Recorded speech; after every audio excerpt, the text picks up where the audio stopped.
Pameran Maritim dan Aero Angkasa Antarabangsa Langkawi 5 2025 yang berlangsung dari 20 hingga 24 Mei telah berjaya menarik perhatian dunia dengan demonstrasi keupayaan udara dan maritim Malaysia. Acara DIWI tahunan ini merupakan platform penting bagi mempamerkan kekuatan ketenteraan dan inovasi teknologi negara. Namun, di sebalik kehebatan pertunjukan udara tersebut, kesan langsung kepada penduduk setempat turut mencuri perhatian, khususnya apabila 27 buah rumah dilaporkan mengalami kerosakan akibat gegaran dan tekanan bunyi yang tinggi daripada pesawat pejuang. Laporan media dan siasatan awal pihak berkuasa menunjukkan bahawa majoriti kerosakan adalah berpunca daripada tekanan akustik yang tinggi semasa demonstrasi aerobatik dilakukan pada altitude yang rendah. Kerosakan ini menimbulkan persoalan tentang keselamatan struktur kediaman dalam kawasan demonstrasi dan peranan tekanan akustik dalam menyebabkan impak fizikal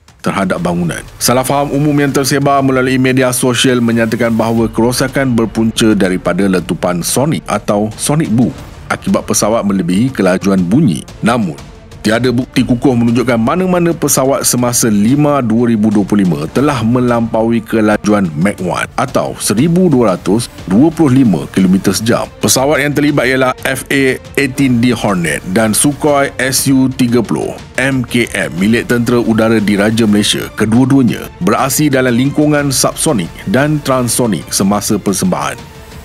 Bunyi jet pejuang ketika berlepas dengan mod afterburner boleh mencecah tahap 150 desibel. Dari sudut fizik akustik, tahap bunyi ini bersamaan dengan tekanan akustik sekitar 632 Pascal. Untuk perbandingan, kaca tingkap biasa yang dipasang di rumah-rumah sekitar Langkawi kebiasaannya hanya mampu menahan tekanan sekitar 300 Pascal.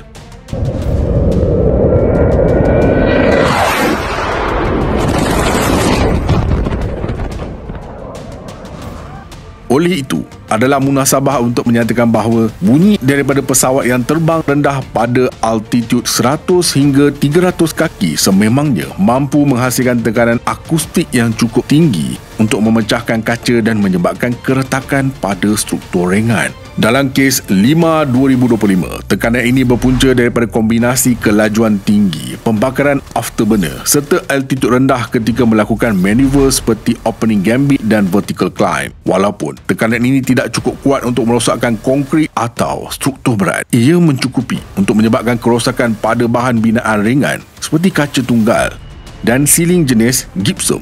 Daripada 27 laporan rasmi yang diterima oleh pihak berkuasa, corak kerosakan yang direkodkan adalah seperti berikut. Sebanyak 80% melibatkan kaca tingkap yang pecah, 15% melibatkan retakan halus pada siling dan dinding, manakala baki 5% adalah kerosakan pada pintu, terutamanya pintu terkeluar dari engsel akibat gegaran kuat. Corak ini sejajar dengan profil tekanan akustik tinggi yang memberi kesan utama pada elemen struktur yang rapuh atau ringan. Struktur rumah di Langkawi, seperti banyak kawasan lain di Malaysia, cenderung menggunakan bahan binaan yang lebih ekonomi seperti kaca tunggal dan siling jenis gypsum. Bahan-bahan ini tidak direka untuk menahan tekanan bunyi pada tahap yang begitu tinggi. Justru, tekanan akustik daripada demonstrasi udara boleh menyebabkan kesan berantai permukaan kaca mula bergetar dan akhirnya retak atau pecah apabila mencapai ambang tekanan maksimum.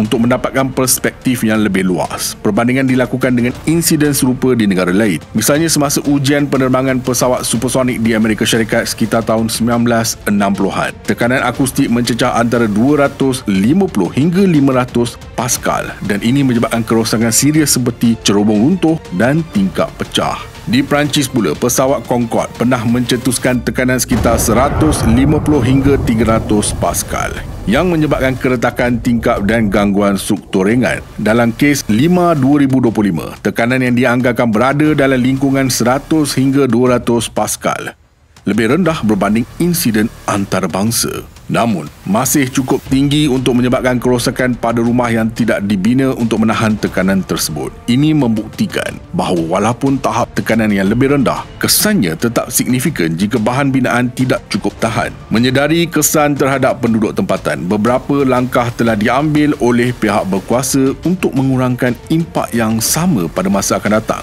Kementerian Pertahanan melalui garis panduan terbaru menetapkan altitude minimum 1000 kaki untuk semua penerbangan latih latihan dan demonstrasi berhampiran kawasan perumahan. Di samping itu, pihak berkuasa penerbangan awam Malaysia CAAM turut menjalankan kajian impak bunyi sebelum dan semasa acara berlangsung. Ini termasuk pemantauan tahap tekanan akustik menggunakan peranti khas yang diletakkan di sekitar kawasan sensitif. Langkah ini penting bagi menilai julat keselamatan dan mengenal pasti kawasan yang memerlukan perhatian khusus pada masa akan datang. Dana pembaikan akan disediakan untuk pemilik rumah yang terjejas. Prosedur tuntutan juga dipermudahkan dan pasukan teknikal telah diturunkan bagi membuat penilaian kerosakan secara langsung. Ini menunjukkan komitmen pihak kerajaan untuk menangani isu ini secara proaktif dan adil. Kerosakan rumah yang berlaku di Langkawi semasa demonstrasi udara 5 2025 berpunca secara langsung daripada tekanan akustik tinggi akibat penerbangan rendah pesawat pejuang, bukan disebabkan oleh letupan sonik atau pantulan gelombang bunyi dari bentuk muka bumi. Fakta ini disokong oleh data saintifik serta corak kerosakan yang sepadan dengan impak tekanan akustik terhadap struktur binaan ringan. Acara ini sebenarnya berisiko dan kira-kira 10 tahun lalu pernah berlaku satu kejadian di mana pesawat terhempas berhampiran kawasan kediaman. Dua pesawat KT-1B milik pasukan aerobatik Indonesia sedang menjalani sesi latihan bagi pameran aero angkasa di Langkawi, Malaysia. Setiap pesawat membawa 2 juruterbang. Mereka berpusing 180 darjah dan terbang menghala ke arah satu sama lain dalam formasi terancang.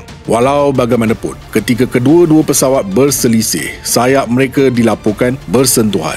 Dalam sekelip mata, pesawat hilang kawalan, menjunam ke bawah dan terbakar di udara sebelum terhempas ke tanah. Kesemua 4 juruterbang sempat mengaktifkan kerusi anja dan keluar dari pesawat. Mereka dilaporkan selamat tanpa kecederaan serius dan tiada kematian berlaku. Serpihan dari nahas tersebut telah menyebabkan sekurang-kurangnya sebuah rumah dan sebuah kereta terbakar menurut pihak penganjur pertunjukan udara ini. Insiden ini mengingatkan kita bahawa walaupun pertunjukan udara memukau ribuan mata, ia tetap aktiviti berisiko tinggi yang memerlukan keselamatan tahap tinggi. Walaupun 5 kekal sebagai platform penting dalam pembangunan industri pertahanan dan pelancongan negara, keseimbangan antara keselamatan pertunjukan dan kesejahteraan penduduk setempat perlu terus diberi keutamaan.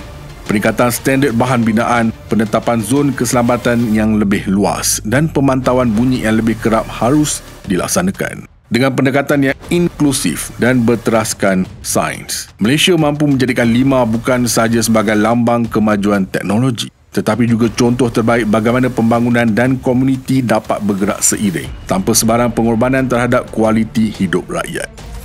Apa pendapat anda? Jangan lupa like, komen, share dan subscribe. Astra Lab sign off from space.